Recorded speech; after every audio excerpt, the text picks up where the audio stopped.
корхонаи коркарди санги хоро ва мармари ҷамъияти дорои маслиҳаташ маҳдуди хорои хуҷанд корхонаи азими саноатӣ дар маҳаллаи ваҳдати шаҳри хуҷанд аст. Он дар майдони 9288 метри мураббаъ бунёд гардидааст.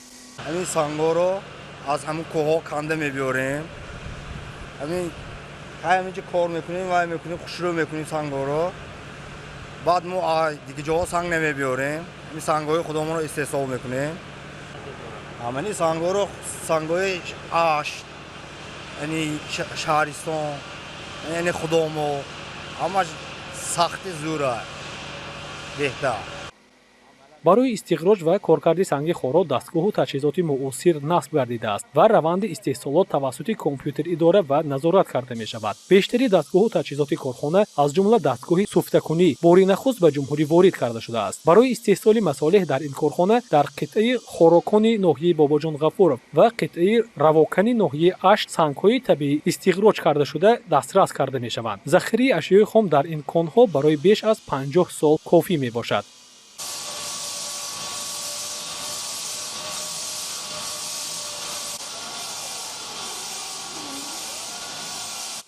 ҳаҷми истихроҷи хоросанг дар корхонаи мазкур дар як моҳ аз 60 то 120 метри мукаабро ташкил медиҳад. бо истифода аз ин дар корхона тахтасанг, панҷара, фаввора, мизу курсӣ, таҷҳизоти ошхона, гулдон, инчунин монеаҳо барои роҳрав, сафолакҳо ва ороиши гуногун истеҳсол карда мешаванд.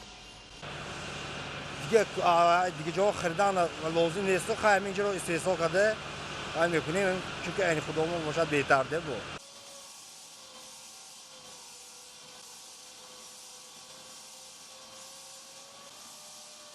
санги мармар бошад дар ҷамъияти дорои маслиҳаташ маҳдуди хорои хуҷанд мутобиқ ба фармоиши мизоҷон ва ширкатҳои истихроҷкунандаи ватанӣ дастрас карда шуда коркард мегардад. ифтитоҳи ин корхонаи нави истеҳсолӣ дар шаҳри хуҷанд дар амалӣ гардидани ҳадафи чоруми миллии саноаткунонии босуръати мамлакат, афзоиши ҳаҷми маҳсулоти воридоти ивазкунанда ва коҳиш додани ҳаҷми маҳсулоти воридоти заминаи устувор мегузорад. дар шароити ҷумҳурии Тоҷикистон ки 93% онро кӯҳҳо ташкил медиҳанд, имконияти фарохи истихроҷ ва коркарди захираҳои табиӣ аз ҷумла санг мавҷуд аст.